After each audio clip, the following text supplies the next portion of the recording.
Ici donc, mes bien-aimés, Paul pouvait écrire à Tite, verset 7 de Tite 2, il est écrit ceci: sois toi-même en tout un modèle d'œuvre bonne,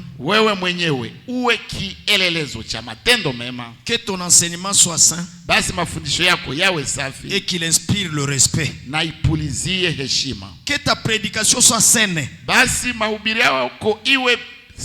et inattaquable, en fait que même nos adversaires soient couverts de honte, ne trouvant aucun mal à dire de nous.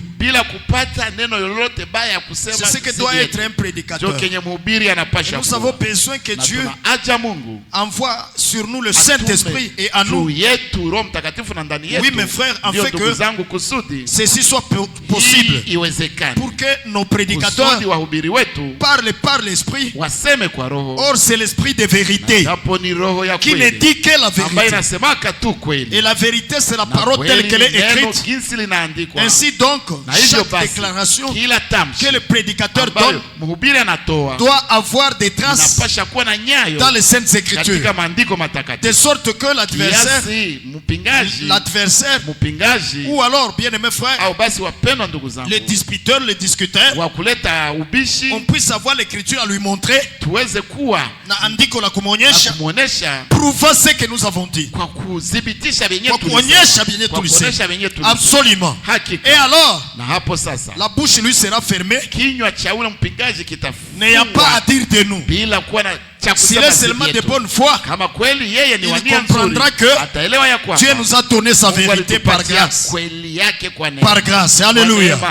Et nous voudrions vraiment cela. Et nous demandons des aides et des prières.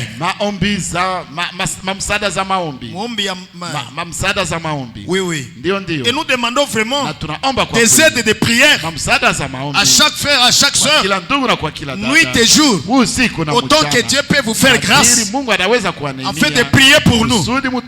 Alléluia. Et comme le disait l'apôtre Paul, en fait que Dieu nous ouvre la bouche pour que nous puissions proclamer l'évangile de vérité dans sa pureté, dans sa sainteté, oui frère, et dans la précision qu'il faut, et cela encore droitement, et que cela puisse tourner en salut des frères et des sœurs, en salut de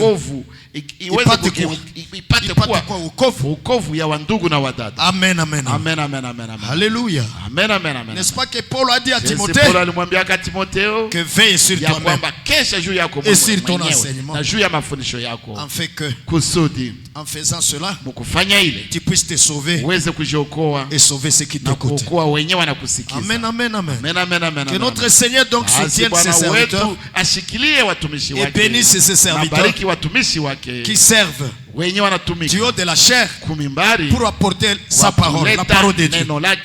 Car cette parole de Dieu, c'est ce qui fera de nous vierge, une épouse vierge, et être présenté devant le Seigneur sans tache ni ride. C'est merveilleux.